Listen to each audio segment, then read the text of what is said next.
afternoon. We want to thank you for joining us here. This is the 47th webinar of the Flint Healthy Flint Research Coordinating Centers for the Flint, oh my goodness, community webinar on coronavirus. Can you believe it? It has been 47 weeks now that we've been coming together in this wonderful array of partners that have joined us periodically. Some will join us every week and some join us when they're available as a partner with the Healthy Flint Research Coordinating Center to bring information relevant to you, our community, around the coronavirus, but even other affiliated or associated issues that affected our community. We wanted to be sure that we brought to you a local context for this global pandemic. And unfortunately, where we thought we would only be a couple of weeks, we are now 47 weeks and counting. So today we want to share some information with you. You may see some of us as you look here today, and we encourage you, if you don't have something red on, go grab a swatch, put on a sweater. This is National Wear Red Day. And I want to give a shout out to one of our partners who has been on a call with us, who is from Chicago, Illinois, with the Regional Office of Minority Health, Mildred Hunter, who wanted to make sure we did not forget. And even in the midst of COVID, we have other issues, health issues that are really plaguing our community. And one is cardiovascular disease and related conditions that impact us, particularly as we look at racial and ethnic minority disparities. And you know, one of the things that's really important for us here to talk about is equity. And our own friend, Dr. Deborah Verholden, is the equity guru. She wants to make sure we really address these issues from the perspective of balancing it out. And sometimes you have to do a little bit more work to be sure that it's balanced. So I'm excited today that we have a great panel that will be talking to us for a little bit here. On the panel is Dr. Lawrence Reynolds. Good morning, Dr. Reynolds. Well, good morning. Good morning. And we have Gary Jones. Gary's going to get some front and center time today. Hey, Gary. Dr. Susan Wolford is on with us this morning. And of course, Dr. Deborah Verholden, and we are looking for our assistant superintendent of the Flint Community Schools to jump on with us sometimes during this conversation, Kevin B. Jones II. So we want to just jump right in. We had a previous conversation just a little bit talking about what this month is. And of course, for all of us that know, this is African American History Month. And it is very significant. Dr. Reynolds, you were chomping at this, so I want to give you the opportunity to kind of just say your piece, get us started here with this conversation, and tell us about your experience. Well, hello, brothers and sisters, and I include everybody. This is Black History Month. It started off as Black History Week by Carter G. Woodson, PhD. He was born in slavery. He started his education at age 19 and went on to get a PhD and continued to study the history of the African American people in the United States. His journal still is printed. His association, the Association for African American Study of African American Culture and History, still goes on.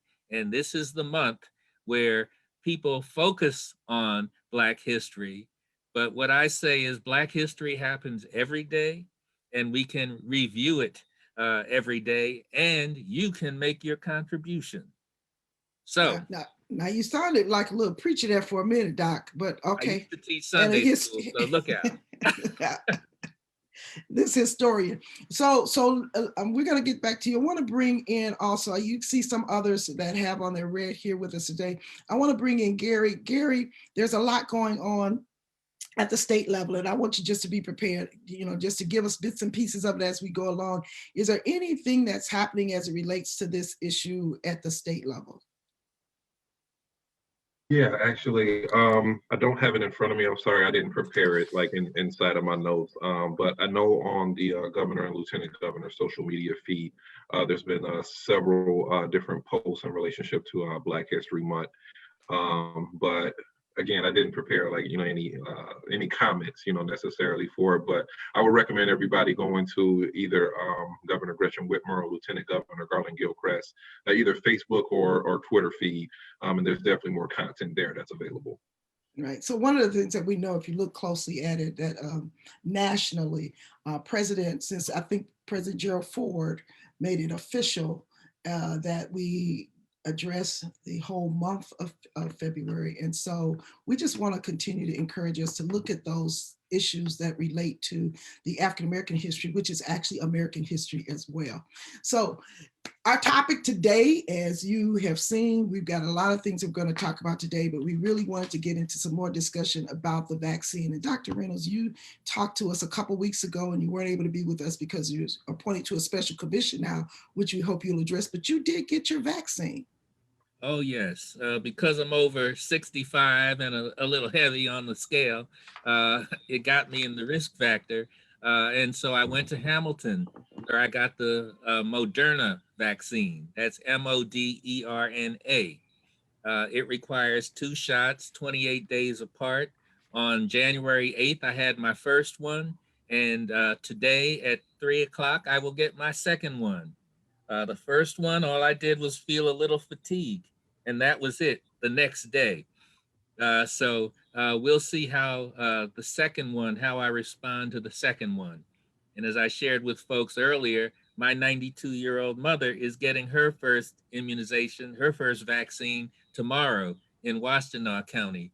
So we are moving forward, and I don't advocate anything that I would not do for myself, and if it were not appropriate for my community. And when I say my community, I mean everybody.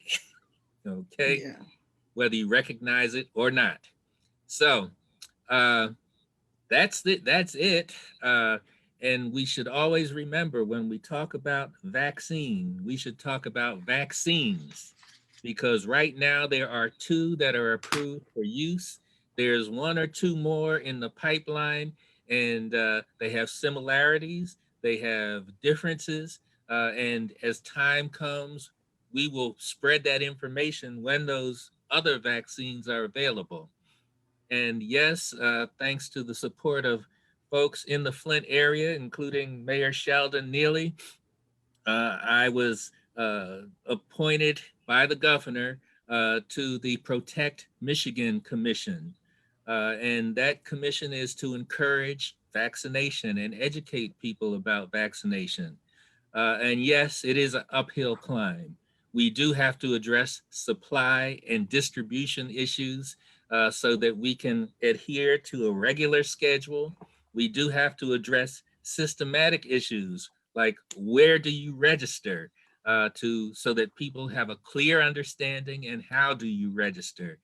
So these are things that we will address with the help of my team here and my team who's listening out there. So thank you, Dr. Reynolds, and we're glad to have Flint folks. I know you, one of several others, Dr. Bobby McCumberland, Dr. Mona Hannah Atisha, and I know Dondre Young are all from Flint that are also on that commission or that committee. So for Flint, that's a big win when you think of all the state, and we have four representatives there. So we're looking forward to hearing more about what comes out of that. Can I just add? Yes. And when people start talking about poor Flint, can't do this, can't do that, you tell them take a hike, because we have the people with the knowledge and the resources. Thank you. So that gives a good segue to Dr. Deb, because this is real near dear to her heart. One of the things you talk about, this uphill battle.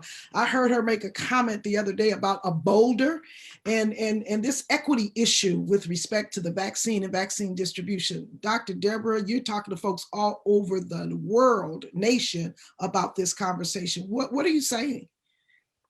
I'm saying we need to mandate equity. My position is our natural drift unintervened is to inequity. And we've got very well-meaning people all across the country. And I literally sit on the New York City task force, I sit on the governor's task force, and I sit on our local task force. And it's the same thing in all those places. A lot of really smart, well-meaning people working really hard to make sure that the vaccine is available to those who are eligible and who need it most. And they're pushing, and the experience, and when I listen to them, it's like they're pushing a boulder uphill and they're working really hard, but it's in the absence of pull. There's no federal pull. Now you can imagine if you got some pull and you give the push, we can make more movement. I think it fundamentally was a mistake that vaccines were given to states, and states have given them out to county with no mandate for equity. But how we do it equitably, people will figure that out. But I love to tell the story of when my son was slipping on grades and he said he wanted a TV and the game system in his room. And I said, get straight A's and I'll give you the TV and the game system in your room. I didn't get the kid a tutor. I didn't spend more time with him. I attached what mattered to him to the outcome that I wanted. And guess what? He got straight A's. He figured it out. We need to develop strong communities of practice to figure out how to get this done and how to get it done equitably. But the fact that it's not a requirement, I think, is a fundamental missing. We need that pull, both from the feds and from the states. And I bet you, just like my son figured it out, we will figure it out. And a lack of data is only fueling the problem. We've got to stop kicking the can down the road as it relates to health data disparities and saying that we don't have the data. We got to get the data. It needs to be required. If people were required to collect the data and then develop solutions based on what the data are telling them about equity and distribution and administration, if that was laid out early, people would have had those things in place before they even got one dose. So Michigan, I think, is no different in that we've got some inequity in who's getting the vaccine in their arms. And I'm confident that just like we closed that gap with cases and deaths, we'll close it with administration. But I'm really looking for some pull from policy. So Dr. Wren, as you mentioned, that Flint is really not at the back of this, but at the forefront, because we're one of, I don't know any other state, Dr. Deborah, do you, that has reduced these disparities the way Michigan has? I don't know of any other states. And that doesn't mean that they haven't. The problem, again, is a lack of data. So the fact that many states aren't even collecting race data, let alone transparently reporting on it. Michigan was one of the first 3 states to say, we got a problem. African Americans are severely overrepresented in cases and deaths. I always tell people that didn't make us a bad state. That made us a good actor. It's our commitment to doing the work and commitment to remedying disparities that would have us be forthcoming about the problem in the first place. But most of the states weren't even willing to confront the problem. Yeah. So they took the easy road and they just don't collect or report that data. So we're not the bad guy here. We're the good guy. Good guys are transparent and tell the truth and confront our problems. And we've done that. And Ms. Lewis, you've heard me say earlier today that the Flint water crisis was dress rehearsal for what we have to do now, because we built up the network and the connections and communications among our local groups and connections on the county and state level so that we could organize and respond appropriately. So we've got improvements that we still have to make, but we were ready. And I want to thank my fellow residents of Flint.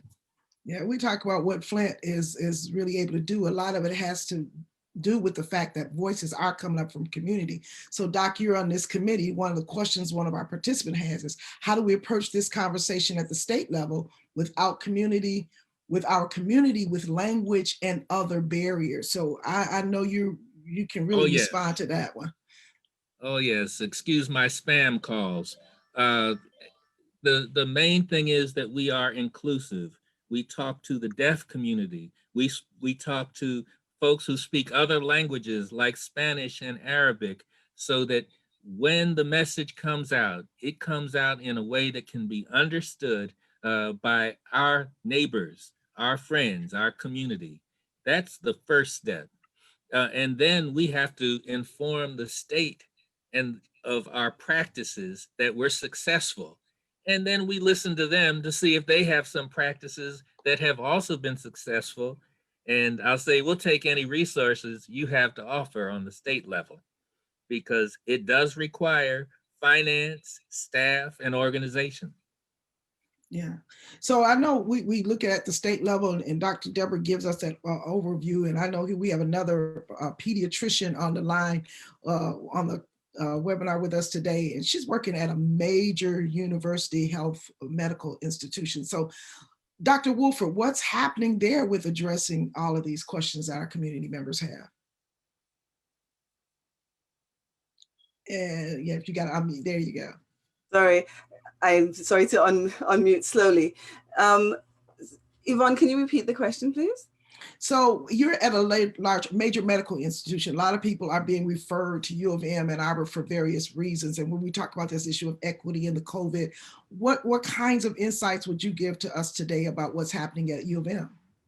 So I think that there's a lot of realization that connecting with the community is incredibly important in addressing the problems that we're facing now, both in COVID, in social justice, in all of the issues that have become so, getting so much attention over the past several months. And so a lot more energy. I think if people look back to the past, they will have noted that there was a lot more sort of focus within the institution and less relevance or less gravitas and importance put upon connections with the community. That is changing. And so you'll see throughout the institution a lot more finances being put towards community engagement, a lot more recognition of the importance of getting community engagement, and a lot more recognition that without that, we will not see the improvements in health that we need to see. And so I think that's actually a very positive move.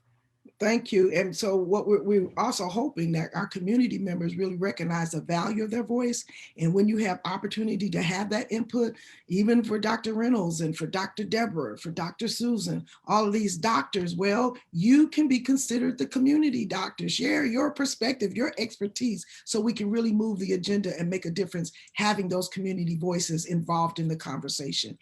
I just got this really wonderful picture that came up on my screen. When we talk about the vaccine and what's going on in protection, we know that there's going to be some opening up of our schools pretty quick. So we're happy to have with us Kevlin B. Jones II, who is the Assistant Superintendent of the Flint Community Schools. Good afternoon, Brother Kevlin. Good afternoon. Glad to be here. Yeah, so you've got some insights that you can share with us and all of us. I see you, Dr. Reynolds. We're happy because we want to know what the schools are doing. In a couple of weeks, our children are going to be back. What do we need to know? Well, we are excited that we are having our scholars come back. We're going to have a hybrid approach where our scholars, half of the population will be coming in on Monday and Tuesday. And then we will have a virtual distance learning Wednesday for deep cleaning of our buildings so that the other half of our population of scholars can come in on Thursday and Friday. And so we have been working towards that, our return to learn plan, successfully getting all of our materials and the desk spread apart and PPE and all of those things we've been working towards for the last couple of months. And we have temperature kiosk. Every scholar that comes in the door, their temperature will be taken. Every scholar will be wearing their mask throughout the day. And so we also have sneeze guards on every desk to ensure that our scholars will have their safe space.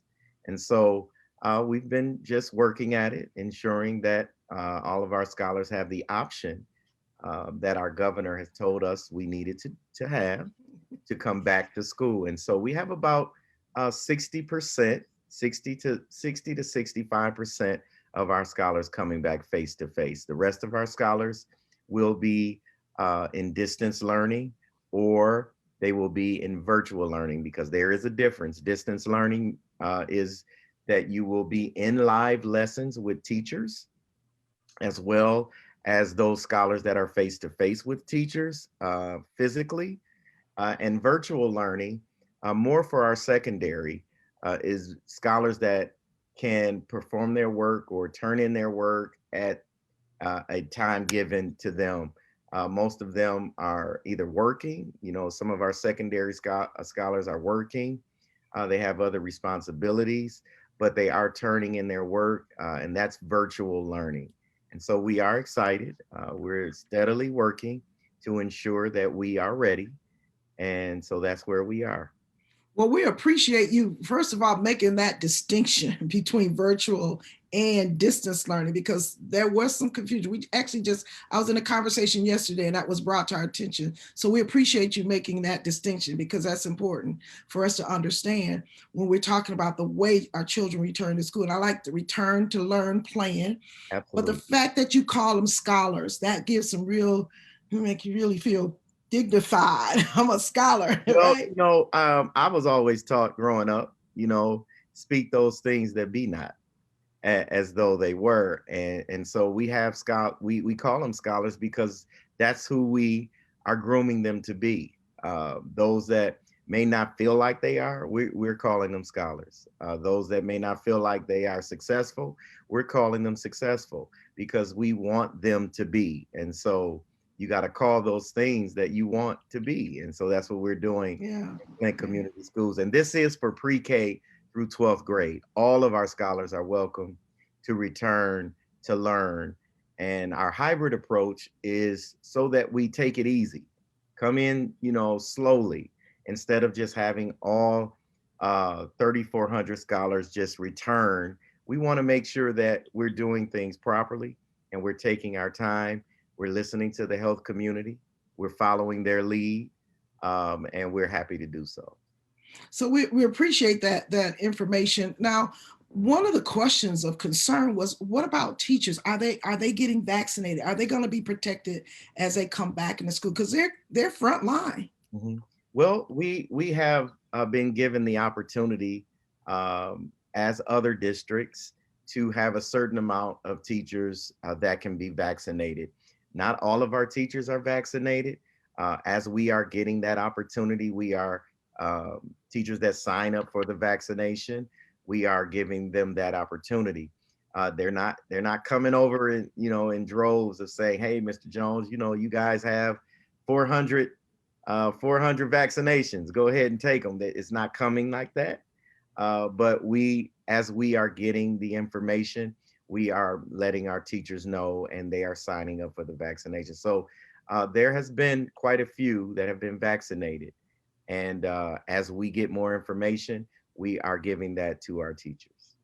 So, Dr. Deborah, this is another really important point for I know that's just like a passion of yours when we talk about making sure that our whole community is safe and protected. And so when you think about this, the role of the teachers, first line workers, and them all getting vaccinated and doing it in an equitable way, what are the recommendations, particularly for those of us who are out here trying to get this work done? For as far as people getting vaccinations? Yes. And teachers specifically? Yes. It's interesting. When I look at the priority list, my understanding is teachers come up where they come up in that list. And so I'll just say something that I've been saying, which is I think it's really important for people to do the work, get their questions answered, get good information. And good information, remember, this is science. It's not exact, nor is it static. It's always evolving. I think Dr. Reynolds said, expect that our knowledge and information about vaccines, whether it be how well they work and other things, expect it to change and update at least twice a week. I sort of like that because it sets a realistic expectation for people, right? If you expect a change in twice a week, we only hear one new bit of information this week. Okay, it was a light week. And so people just have to, be nimble. But that's why, these types of webinars, the things our hospital partners are doing, the dissemination the school system is doing is so important. We're all trying to be on our toes and stay as up to date as we can. You got a lot of people reading, 50-page FDA reports and all that to try to make sense of it for the community. So, I just encourage everybody, when your number comes up, you want to have done the work. If you're a no for now, that's okay. But if you are not, or if you're an unsure, get off the fence. Get what you need to get off the fence. Because a lot of people were a no or a no for now, and they had a change of heart, and now there's 30,000 people back in the wait line. Yeah. So especially for our teachers, I think, Yeah. We want our teachers to be honored and safe and protected. Like, they're doing the job that, guess what? Most parents are doing right now, and parents don't want this job. They didn't sign up for it, but our great teachers did. So we want them to be safe. Absolutely. Right. So thank you, because I think it's supportive of your work that you have to do, Assistant Superintendent Jones, and that is be mindful of where people are and let them walk that journey. And we can be sensitive to that too in community. And so one of the questions that we have from some of our participants is, so when is this big day where students are going to be welcomed back into the classroom? So it's going to be February 22nd. They're going to be coming off a small winter break, and we wanted to give staff. We had staff come back about a month ago, and to prepare. And so staff has been back in the building about 4 weeks, and preparing and meeting and having their virtual meetings together to determine, how scholars are going to walk the halls, lunch, arrival and dismissal. It's all hands on deck. We're going to do everything we can to support our scholars' education. We're their inspiration, we're their motivation, and we have to make sure we are also their safety net as they deal with this COVID-19. And so February 22nd, scholars will be welcomed back into Flint Community Schools physically. So I'm going to use your term. So are the scholars assigned which days? And so what should parents be looking for to know exactly when their scholars are? Because I know sometimes we get paper and we miss it. So we just want you to just express what should the parents be looking for and expecting to know when their scholars should return? Every week, we're sending out notifications to parents until the day that scholars arrive. We're sending letters every week, letting them know about the hybrid schedule, letting them know about the safety protocols that we are taking. Principals are sending out robocalls. They're also sending out personal letters to let them know when their child will actually be coming to school. And sometimes you have families that have different last names in the same home. And so we're accommodating that as well. And so if they're Monday, Tuesday is A through J. But if your last name is Smith and you live with a Jones, right? We have to accommodate that instead of having the families, try to ensure that scholars are there Monday, Tuesday, Thursday, and Friday. Yeah. And so we're making accommodations where we can. Our most vulnerable, which is our LSS, our special education services, we are ensuring that they're in school Monday, Tuesday, Thursday, and Friday. They need that face-to-face, they need that support, and we want to make sure we give them that support. Thank you so much for coming on. I know with all the things that you've talked about, you all are doing a lot of work to prepare for the scholars and for our children to come back into those schools and be safe when they come back. So I hope all of those that are listening will do our best to make sure that our children are prepared when they get to the schools. So I just want to offer thank you to you and Assistant Superintendent Jones too for being here. I'm being careful because I want to call you the names I normally call you.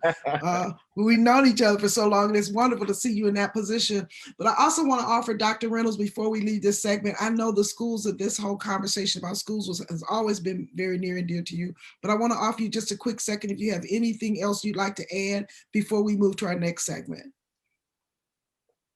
Dr. Reynolds, you're on mute. He's talking, but he's on mute. Dr. Reynolds. Working on it. There. Thank you. Yeah. The important thing is we still must wear our masks. We still must wash our hands. We still must physical distance. And in preparation for the return to school, we must protect our scholars and our teachers and our families from spreading COVID. So these are the things that we still must do. And the other part of the message will be, if your child is sick, do not send them to school. If your child has a fever, do not send them to school.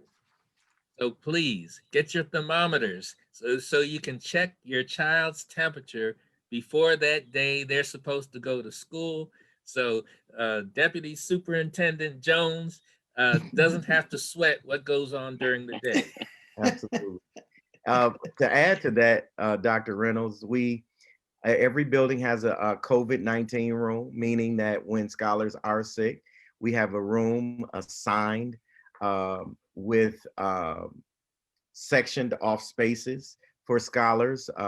If they are feeling sick, we have a space for that. And also, we are asking parents, if you want to visit the school, we're asking you to make an appointment. We are watching the footprint of our guests and visitors. We are not allowing families just to come up and just to roam the building. You have to have an appointment.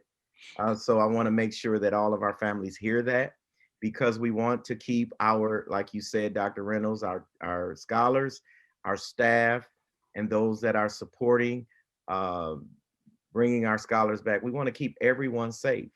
And in order to do that, we can't just have visitors as normal. We have to make sure that everyone make an appointment.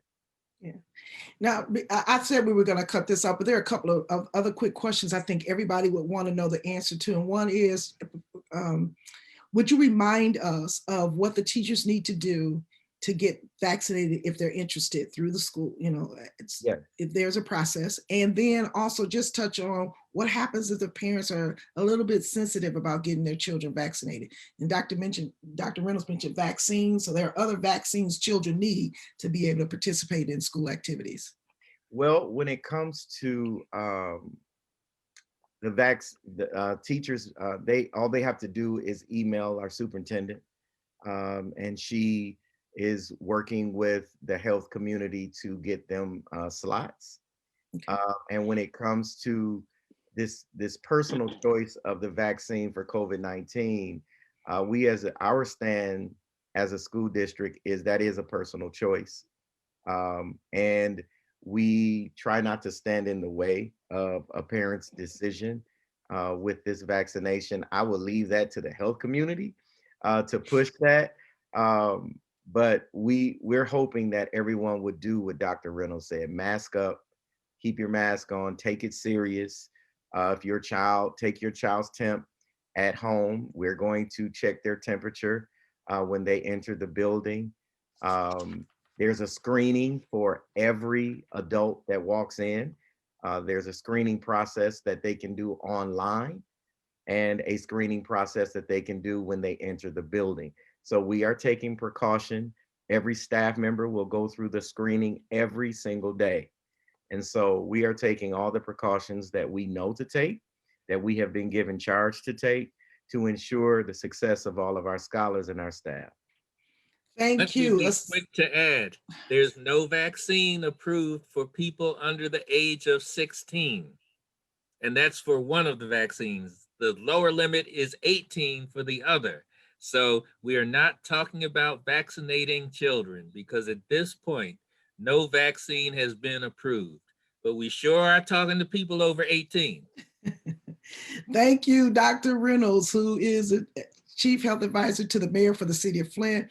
Dr. Deborah Verholden, we thank you for being a part of this roundtable, along with Dr. Susan Wolford and the Assistant Superintendent of Flint Community Schools, Kevin B. Jones II. Thank you. And I know there are more questions for you. Please come back next time to be with us.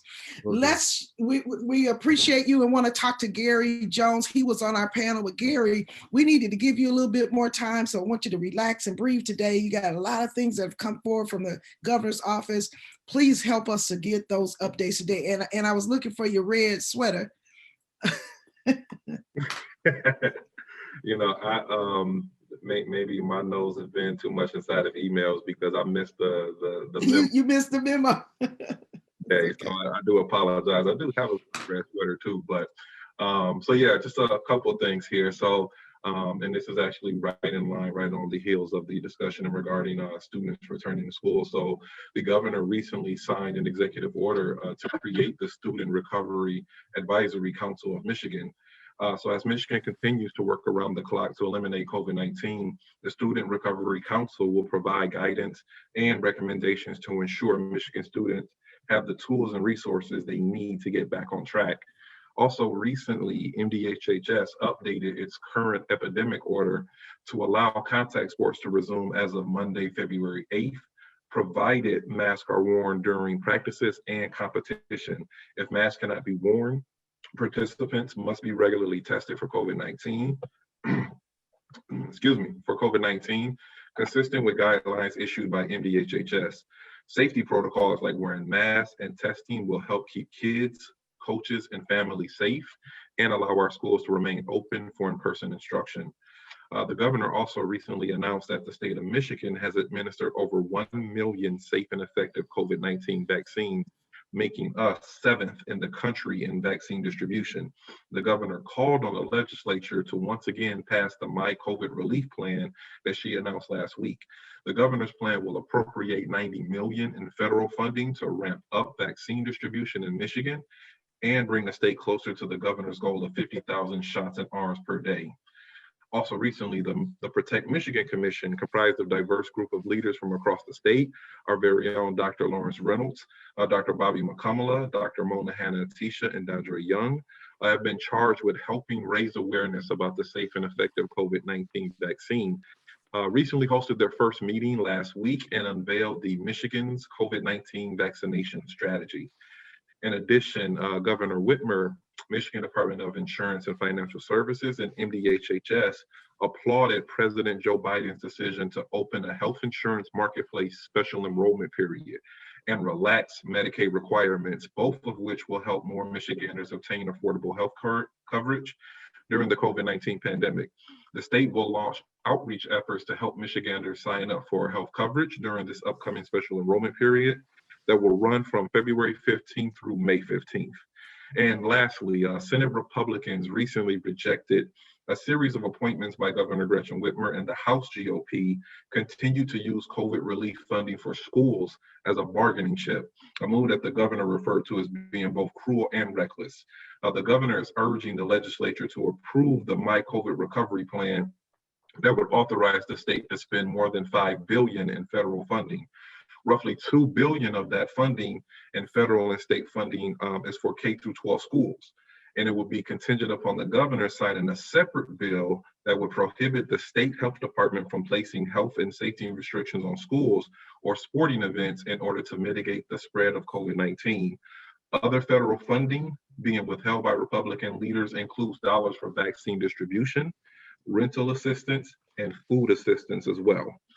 And lastly, I always like to mention the best websites in regards to COVID vaccine or coronavirus in the state of Michigan. So michigan.gov/COVID vaccine is the catch-all website for things pertaining to the vaccine, and michigan.gov/coronavirus is still the best catch-all website for COVID-19 in the state. Thank you, Gary. And you were so much more relaxed today. I'm glad we put you up here because you provided the perfect segue for Dr. Deborah Holden, who is going to talk to us about the health equity brief. Her work in this area is really significant because it's made a difference across our state and, again, as I mentioned, the nation. And we'll hear more about that. But when you talk about these policies, Dr. Deborah, help us to understand how what we're doing here with the policy brief, the partnership between Michigan State and the health department is really going to make a difference.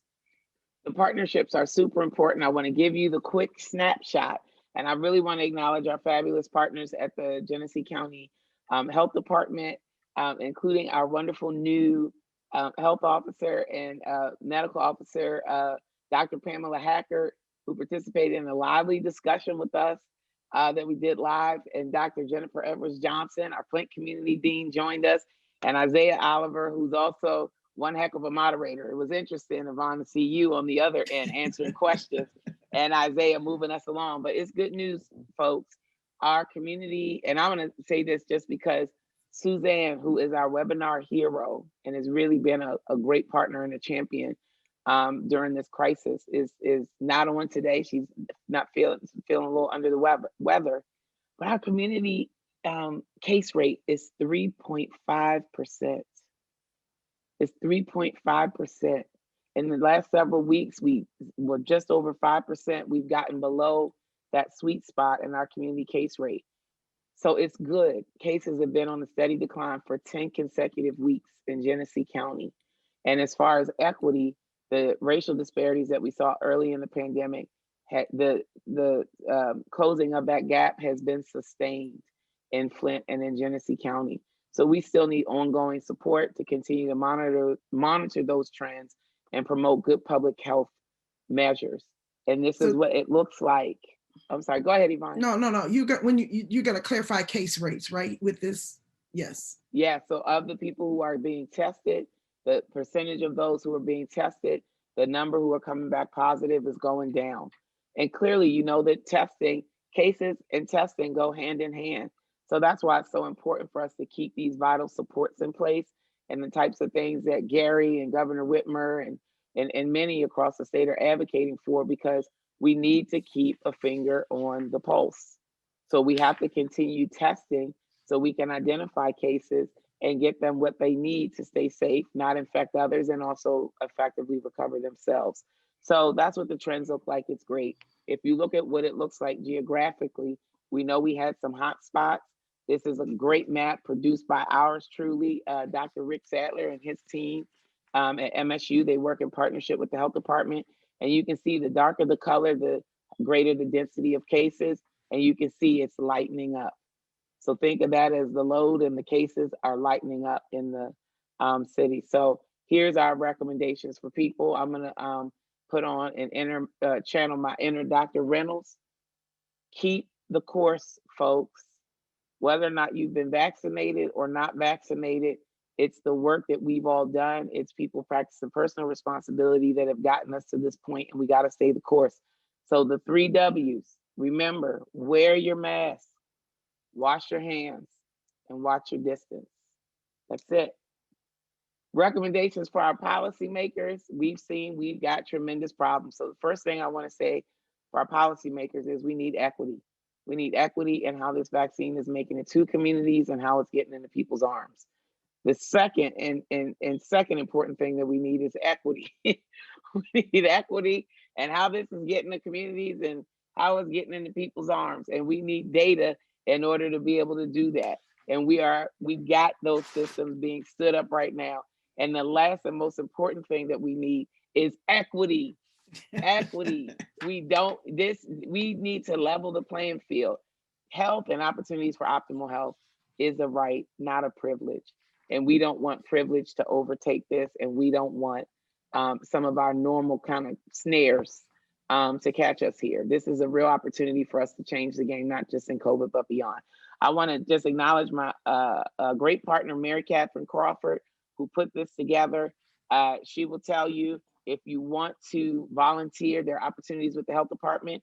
You go to gchd.us, GCHD for Genesee County Health Department.us /coronavirus, and you can link out to all kinds of things there. You can find out where you are in line, what phase we're in. You can see the community case rates. We've got a great data dashboard that's there that's pretty easy to use and interactive, and we can all do our part. And now it's a requirement, right? If you go out to a restaurant, and just because restaurants are open doesn't mean you have to go, but if you do go, they will be getting contact tracing information for you. I encourage people to get that My COVID Alert app. It will tell you if you've been out and potentially come in contact with somebody who was infected. All right, I want to just real quick give Mary Catherine a chance to tell people how to sign up and who they reach out to if they have more questions. Okay, thanks, Doc.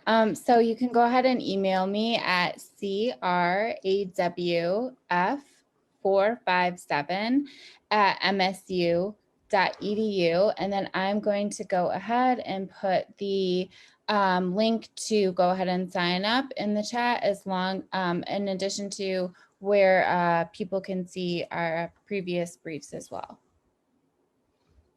If you got questions about the data, reach out to our guy, Rick Sadler, at sadlerr@msu.edu. If you have a request, need some maps or ways to communicate it to your stakeholders, Rick is at the ready to do that. And also, Suzanne Kupel is our, kind of go-to gal for all things COVID and public health at the health department. We got a lot of sort of leaders in this fight, and she's at skupel@gchd.us. Thank you, Dr. Deborah and Mary Catherine Crawford. I want to just say to our participants, we appreciate these questions you're putting in the queue. Please continue to put those questions there. And we've got a great panel, even though all of them are not speaking today, they're in the background ready to answer questions for you. One of the questions that came up last week was about the variants. We've talked about the strain that we know about, and every now and then we hear there's a different strain, there's a variant. So Dr. Susan Wolford, who is one of our team members with the Healthy Flint Research Coordinating Center, is going to just give us some real insights on the variants. What does this mean, and how does it impact the actual vaccines that are available right now? Well, thanks so much, Yvonne, for this opportunity to talk about this topic. I am going to go back a little bit and talk about how the vaccines work, right?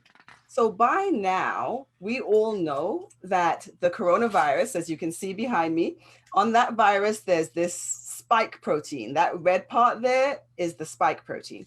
And if we think about the spike protein like a key, and we think about this key fitting into a lock and unlocking the cell. And so that we see there, that spike protein is attaching to the lock, that blue part on the cell, and unlocking it. And so what the vaccines do is that the vaccines give our body the instructions to make that spike protein. So it can't make us sick because it's not the whole virus. It's just giving us the instructions to make that protein. And then with those instructions, we make the protein and our body is able to learn how to fight back against coronavirus. So remember, I've said before that immunizations are like a boot camp training us how to fight back. And so by making this protein, it presents this to the body. The body now knows how to fight back, and it can fight back in many ways, right? So you can punch and you can block and you can kick, and it teaches our body, gives us a number of different ways to fight back against coronavirus should we come in contact with it. One of the big ways that it does that is by creating antibodies. And the antibodies block the virus, that spike protein, from attaching to our cells. And so therefore it can't get in. So you asked the question about the mutations. Well, these viruses, and we've known this for years, this is not just about coronavirus, these RNA type viruses, they replicate, all viruses, they replicate, they make copies of themselves, lots and lots and lots of copies. And when they make those copies, sometimes they make little mistakes.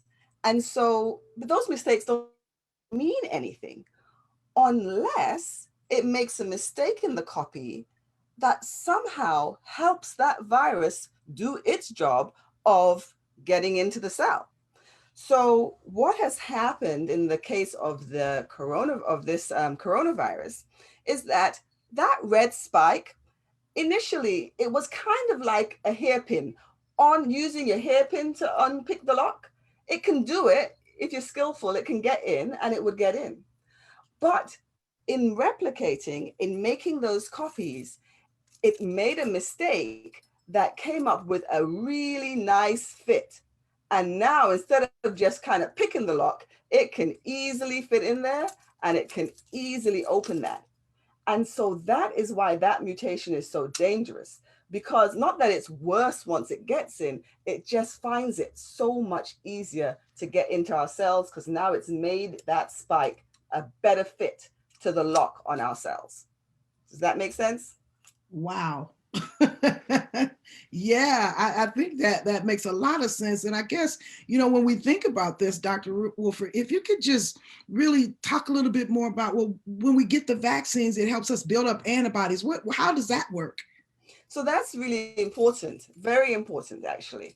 So the antibodies, they attach right next to the spike, right next to the key, and they cover it. So now it can't fit into that lock, right? And it's important because the antibodies are made specifically for this key. It specifically can cover this key and stop it from blocking. The issue is, if this changes, will the antibody connect as well and stop it from attaching, stop the virus from attaching? And that's the question here. Are these spikes changing so much so that the antibodies that we make, are they still able to attach? And it seems like they are. So that is really good news, right? That we are getting the vaccine is making these helping us make these antibodies that block that key from being able to attach. And it still seems, even though the key is fitting better into that lock, the antibody is still able to cover it and still able to stop it from getting to that lock. So right now in our community, we have two vaccines. We have the Moderna and the Pfizer. And many people are saying, well, which one should I get? And then do they both do exactly the same thing? So that is great. They really are very, very similar. And the answer to this question of which one you should get is the one that is made available to you, because that is the best one to get. But they actually work very much the same. They target the same, the antibodies that they help you make target the same spike proteins, and it acts in the same way to block that spike from getting to attach to that lock on your cell. So both of them work very similarly. Both of them give the instructions for this, rather than putting any part of the virus in your body. They don't put any part of the virus in your body, but they give the instructions for how to make that spike protein so your body can make the antibodies to it. And they both work very similarly. So either one would be fine to get. So when we're getting these vaccines and our body starts to build up these antibodies, then the next question is, how do the vaccines affect the mutation? So I've got the Moderna and the Pfizer, and now it's fighting off the one with the, you said it's the big lock. Now here comes the mutation. What happens? So this is the important thing. And this is why Dr. Verholden mentioned the importance of surveillance and research in this area. We need to make sure that we are following how these mutations are occurring, which ones are coming up in our communities, so that we can be sure that we're protected against the ones that are coming up. Well, what we know is, like the one that came out of England, is the way it changed that spike protein was to make it easier to attach to that lock. But it didn't stop the antibody from covering it. It can still attach, it can still cover it, it can still do its job. So for the mutation out of England, our vaccines seem to be working just as well. But as we get more and more of these mutations, we are going to have to keep studying whether the vaccines, the antibodies the vaccines are helping us make, are working equally as well. And it might mean that we need a booster, right? And as we get a booster, it will be the mutations that we get. I want to make one other point on that. Remember, I said that the vaccines help us fight back, but we can fight back in different ways. We can fight back by blocking with the antibodies. We can fight back by punching. We can fight back by kicking. So that's good. And that means that even if one part isn't working as well, so maybe our block isn't as good, the punch from the vaccine is still there because it also helps other cells fight. So that's why vaccines are so good. It's not just one thing that they're doing. They train our bodies to fight back in a few different ways. And that's part of why these vaccines are still seeming to be good, even in the face of the mutations. Well, thank you, Dr. Wilford, for that wonderful science lesson and understanding better how this is going to work. So I know we've got more questions, and certainly we can't answer them all in this section, but we are hopeful that you'll continue to come and then put those questions in the queue, and we will answer them as we can. So thank you again, Dr. Wilford. You were talking about the vaccines. We just want to talk real quickly about vaccine availability in clinics. And you heard earlier that vaccines are available, but just not in the quantities that we need them. So we want our community members to know that the Genesee County Health Department is setting up community clinics. I know some people were out yesterday at Northwestern, and there was a long line. They are setting up clinics. They are setting up opportunities for you to go on their website, the Genesee County Health Department website, which is www.gchd.gov. You can go on their site, .us, gchd.us, and you will find there a COVID pre-registration link so that you can go on and pre-register for the vaccine. We want you to know again that some of you have gotten a call maybe from your Meijer pharmacy. That is different from the Genesee County Health Department. But if you get a call from your Meijer pharmacy, or if you've already received a call, respond to them. Ask directly to that pharmacy that called you what that process is for you so that you get that information. Again, let me remind you, it is a different process from the health department. It is so challenging sometimes for us to understand all of this. Why, if they say get vaccines, we all just can't go and get them. So I'm going to ask Dr. Deborah Verholden if she would talk a little bit about the phases of getting these vaccines. And we all know that sometimes these change. We started off with certain things in the phase and then that changed. So clarify this a little bit for us today, Dr. Deborah. Yeah, so Dr. Reynolds said it. I'm setting a new bar. Be ready for changes to come at least twice a week.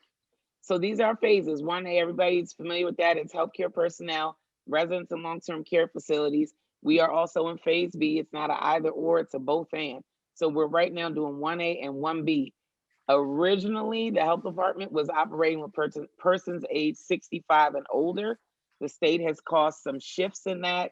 I believe that age is going to be bumped up. That is hot off the press information. It hasn't even been updated on the health department's website. I don't believe that puts anybody in jeopardy who is already on the list, but it will likely impact new people coming onto the list. So it will now be persons aged 75 and older. They're pushing that age up. It's going to be for people who are 75 and over. And for the rest of folks age 16 to now 74 who have some kind of pre-existing condition or are at high risk for a bad outcome, they will likely be coming online sometime this spring. And then that other big catch-all group for all persons age 16 and older for Pfizer and 18 and over for Moderna. That timing is to be determined, but predictably, that'll be sometime this summer.